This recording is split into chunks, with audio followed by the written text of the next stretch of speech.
postmodernism at all. I just don't find it clarifying issues in any way.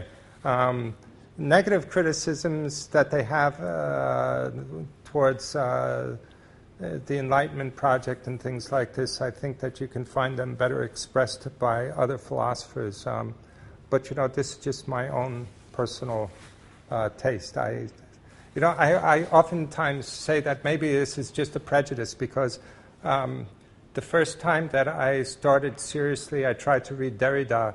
I had a terrible toothache, and I was sitting I was waiting to be operated on for a root canal, and while I was reading Derrida, and I think because of that I have this animosity.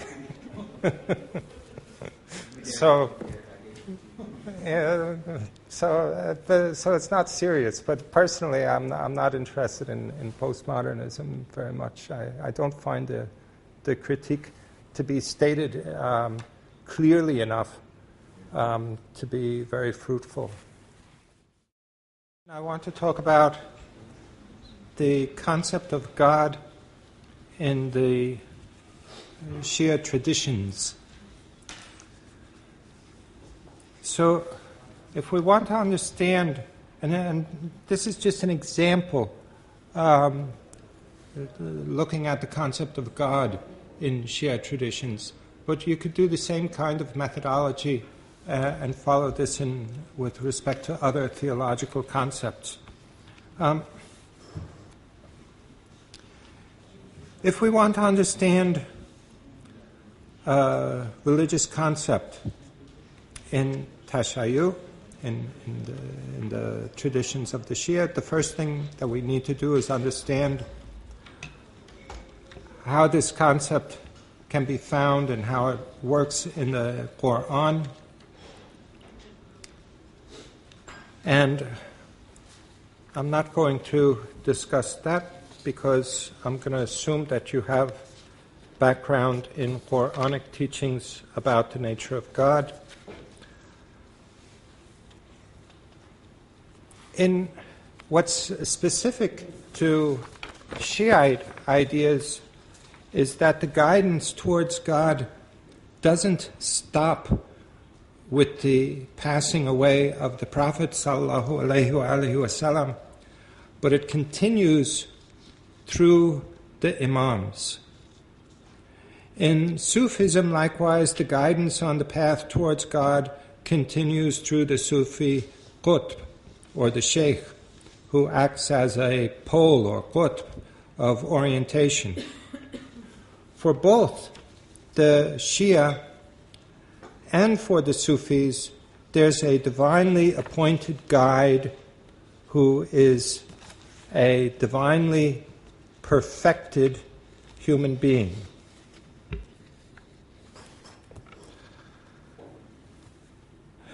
Although divine guides who have come after the Prophet do not deliver any new book of revelation, they're able to guide the community in the understanding of the Quran.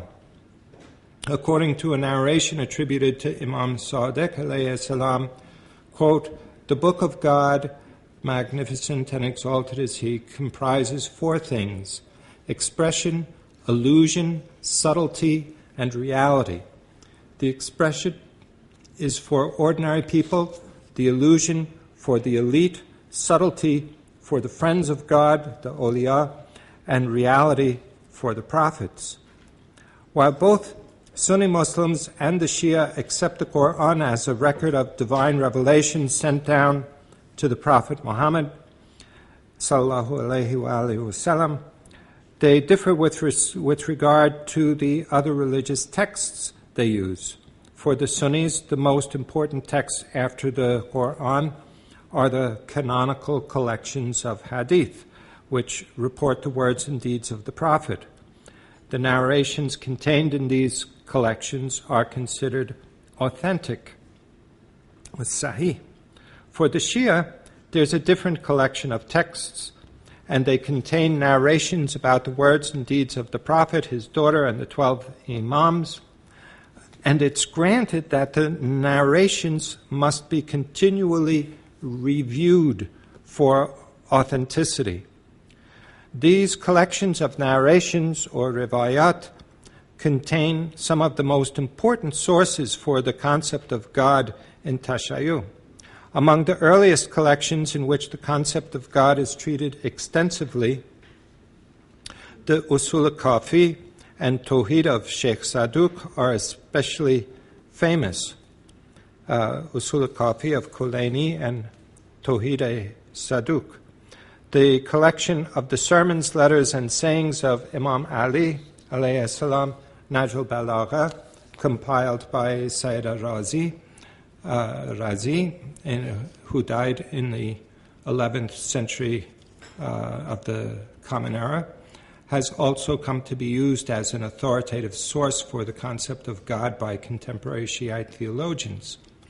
In addition to these, there are also a number of later collections to which theologians frequently refer. The most widely consulted of these is the Bihar al-Anwar of Muhammad Baqir al-Majlisi, who died in 1698 CE, which fills 110 volumes.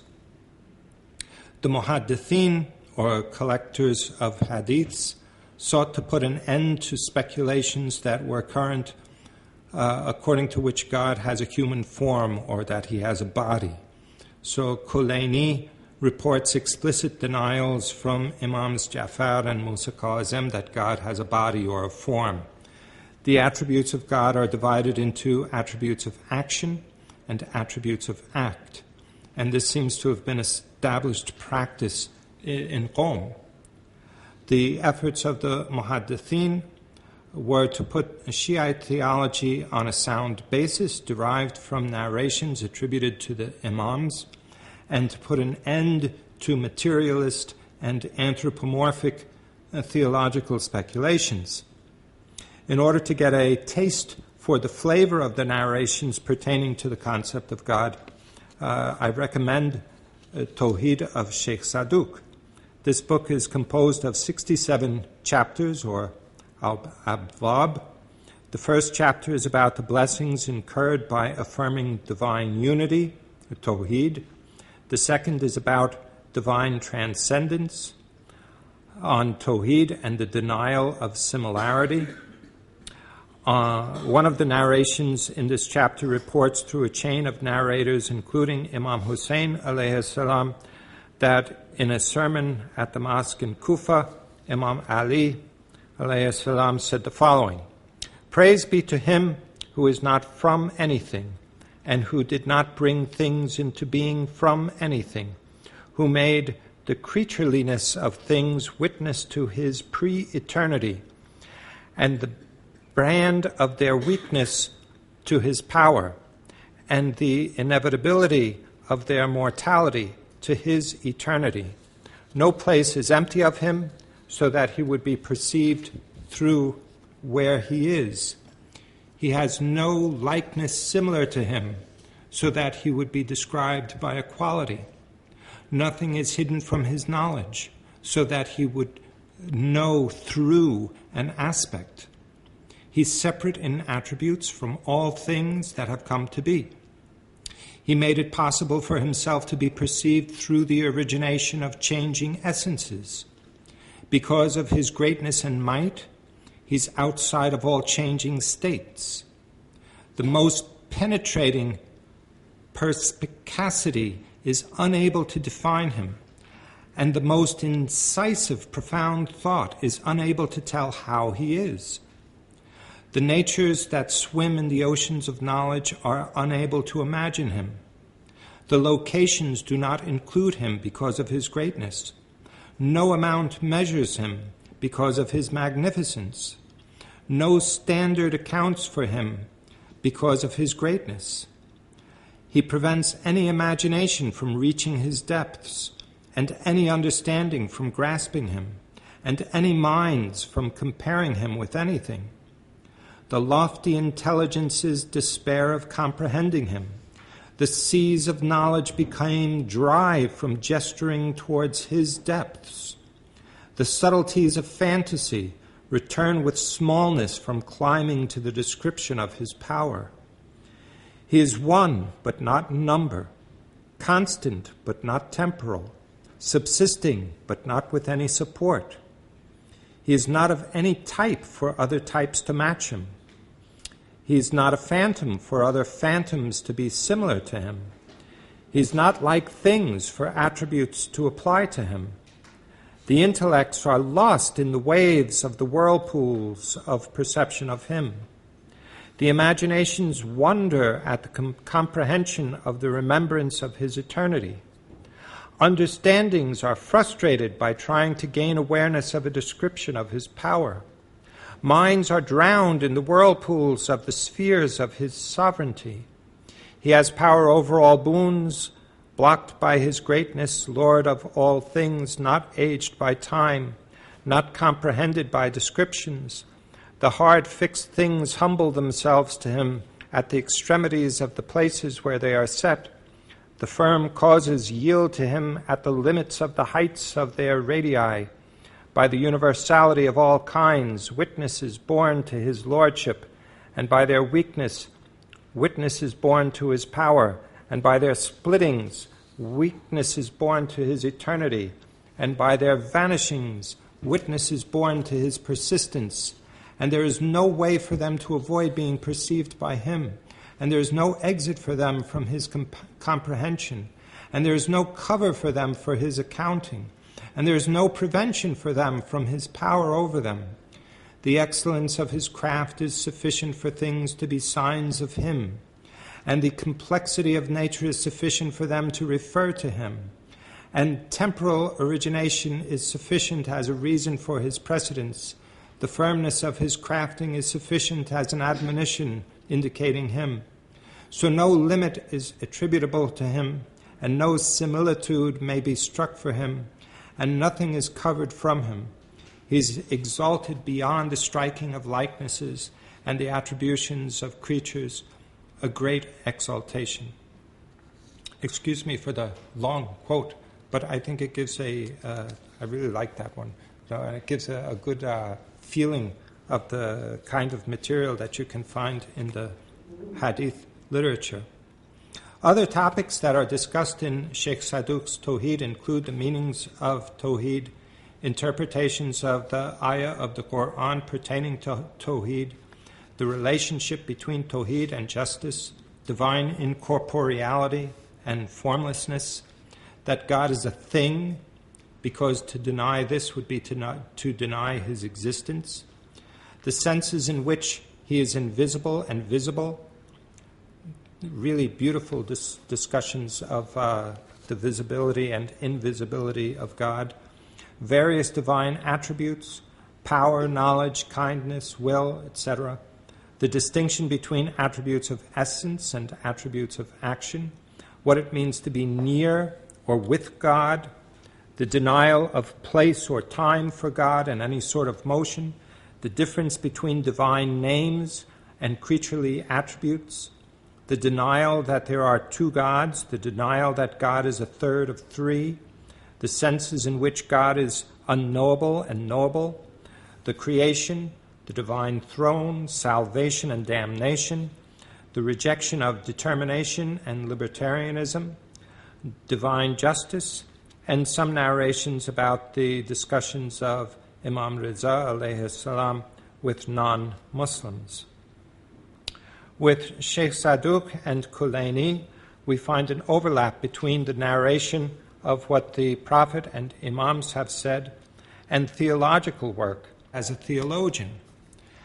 Sheikh Saduq not only offered Shiite theology in the course of compilation of narrations, he also made use of narrations to issue an influential creedal statement, an explicitly theological work, the I'tiqadat al-Imamiyyah. And this tradition, that this is the early stages of it, continues. Aside from these collections of sources in which we can get some idea of the Shiite concept of God, we can also look at kalam, ilm al-kalam. Kalam is the approximate equivalent in Islam to what in the Western tradition is known as scholastic theology. Its practitioners were known as the mutakallimin. And this term is used for the early Muslim theologians, particularly for the Ash'arites, Mu'tazilites, and Shiite theologians who engaged in or reacted to their discussions. With regard to the concept of God, the primary doctrine that was explored and developed by the Mutakallimin was that of Tawhid, the affirmation of divine oneness. Among the early Shiite theologians, two are especially important for the later development of doctrine: Sheikh Saduq, with whom we've already become acquainted, and Sheikh Mufid. Sheikh Mufid is generally seen as correcting and refining some of the views of Sheikh Saduq.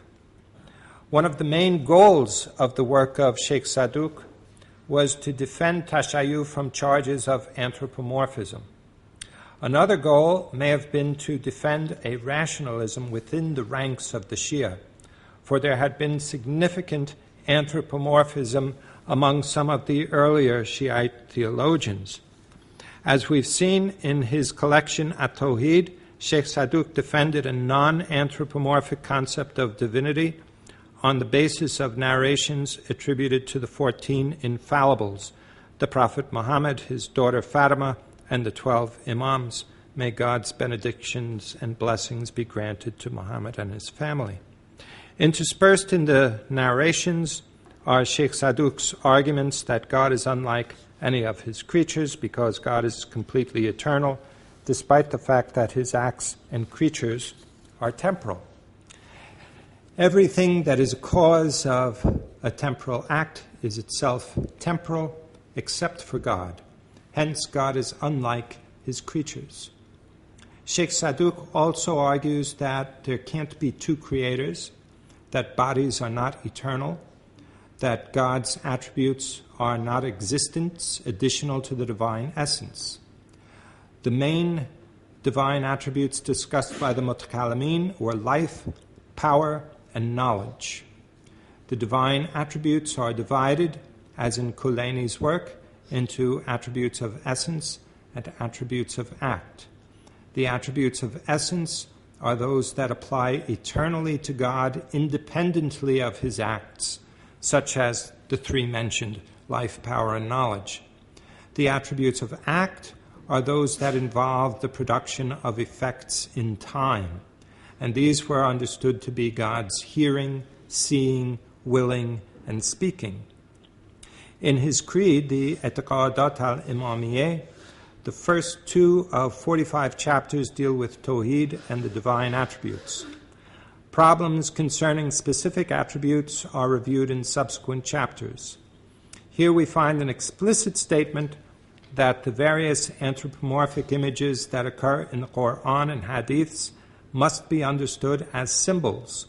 For example, he interprets face in everything is perishing except his face to mean religion, and he interprets hands in the ayah of the Quran, nay, but both his hands are outspread, to mean the good of this world and the good of the next world.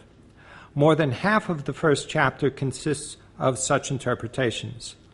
The second chapter divides the attributes into those of essence and action. The attributes of essence are understood as denials of their opposites and are listed as hearing, seeing, knowing, wise, powerful, glorious, living, everlasting, one, and prior. Sheikh Saduq understood the attributes of action to be attributes of which it is not permissible to say that Allah is always qualified by them. Among the attributes of action, he included willing, speaking, acting, creating, intending, approving, and others. Sheikh Saduq explains that although everything that happens does so by the will of God, in the sense that he has foreknowledge and could have prevented what has happened, this does not mean that the actions of sinners can be ascribed to God. The attempt here is to distinguish between ontological dependence of everything on God and divine moral responsibility or approval. God allows human beings to perform voluntary actions, although he does not delegate to human beings the ability to create their own actions. Sheikh Mufid's theology of the divine attributes is based on a rationalism that he shared with the Mu'tazilites. Like the Mu'tazilites, Mufid accepts neither the Asharite realism about the attributes nor a strictly negative theology. The Asharites held that God is knowing because of the possession of knowledge. According to Sheikh Saduq's negative theology, the attribute to attribute knowing to God is merely to deny that God is ignorant. The position of Mufid is that God is knowing by his essence. One of the issues peculiar to Shiite kalam is that of bada, which means something appears as new. The origin of the issue is that the successor to Imam Sadiq alayhi salam had been named to be Ismail, who died before he could become the Imam. The Shiite theologians argued that God made it to appear by his eternal will as if God had changed his mind about this affair. Sheikh Saduq says that the meaning of bada is simply that God can abrogate his commands and is free to command a thing at one time and prohibit it later according to divine wisdom and beneficence. He also contends that the doctrine means that God's hands are not tied, but he's constantly engaged in giving and taking away life and doing what he wills. Sheikh Mufid endorses Saduq's solution to the problem, but he is more explicit. It is not the case that God changes his mind, but he makes it appear to people as if he had done so. We're not to take the expression literally, just as we should not take scriptural ascriptions of surprise and anger to God literally, because, he says, this would be repugnant to reason. One of the major issues that divided the Mutakallimin was that of divine justice. In this regard, the Shiite theologians also share the view of the Mu'tazilites that God is essentially just, and that it's not merely because of divine commands that a thing is called just.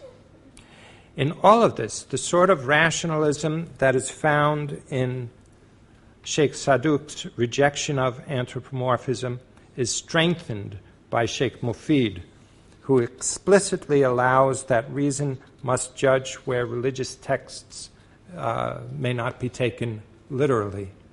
Sheikh Saduq appeals to narrations to refute the charges of anthropomorphism and to support his rationalist understanding of deity, while Sheikh Mufid displays a greater willingness to engage in the evaluation of arguments and in rational reflection. The legacy of Sheikh Saduq and Sheikh Mufid is to prepare the Shia to accept an even more philosophical approach to theology that would be developed by later thinkers in the tradition of Ibn Sina, such as Khwaja Nasir ad-Din Tusi, who died in 1274 CE. In the development of kalam, Asharite theology came to prominence in Sunni Islam, while the Shia took up a more rationalist theology that had more in common with the Mu'tazilites, particularly as it developed in the hands of Sheikh Mufid and his student Sharif al-Murtaza, known as Alam al-Huda, the sign of guidance, and his brother is Sayyid al-Radi, the compiler of Nahj al-Balagha. Among some Muslims, there has also been a tendency to look with suspicion on theology altogether. Ibn Taymiyyah, for example, issued a fatwa declaring that kalam, as well as even logic, was unlawful. Jurisprudence dominates the centers of Muslim learning, not theology. The tendency to be wary of theological dispute is even evidenced in Sheikh Saduq. Rather than formulate doctrine for themselves, attempts were made to let the narrations speak for themselves. And this attitude remains prevalent among many scholars, especially in the Sunni world, in Salafi circles, and in the Shia world. However, Sheikh Saduq offered what amounted to a proof that the method of relying strictly on narrations, at least in the Shiite corpus, would itself lead to an endorsement of some of the most central elements of rational theology. It was this idea that opened the way for the more explicitly rational theologies of Sheikh Mufid and Sharif al-Murtada, and this rationalism in turn paved the way for the philosophical theology of Khwaja Nasruddin at-Tusi. While Sunni Islam has tended toward a cautious literalism based on the pious fear of stepping beyond the bounds set by God, by allowing the influence of one's own desires and opinions to interfere with divine teachings, Tashayyu, from its inception, was based on a recognition of the difference between the exoteric and the esoteric, between the outward appearances and interior reality. Outwardly, the community of Muslims was led by a series of caliphs. Inwardly, it was and continues to be led by the imams. It's this recognition of the validity and even superiority of the esoteric that served to make the Shia receptive to the idea that there could be a philosophical esoteric truth hidden behind its exoteric teachings. Khwaja Nasruddin Tusi was known in his own time as a philosopher, and he wrote works on the natural sciences, natural philosophy, and mathematics, in addition to works on metaphysics, logic, ethics, and religious law. He wrote an important commentary on the remarks and admonitions of Avicenna, which is still widely used in the seminaries of Qom, and he made extensive use of metaphysical terminology in his masterwork of Shiite theology, Tajrid al-I'tiqad, the abstract of beliefs. This work has become the most important statement of Shiite theology for its period, largely due to the commentary written by Tusi's student, Jamal ad-Din Hilli. Tusi's Tajrid is divided into 6 main divisions called targets or maqasid.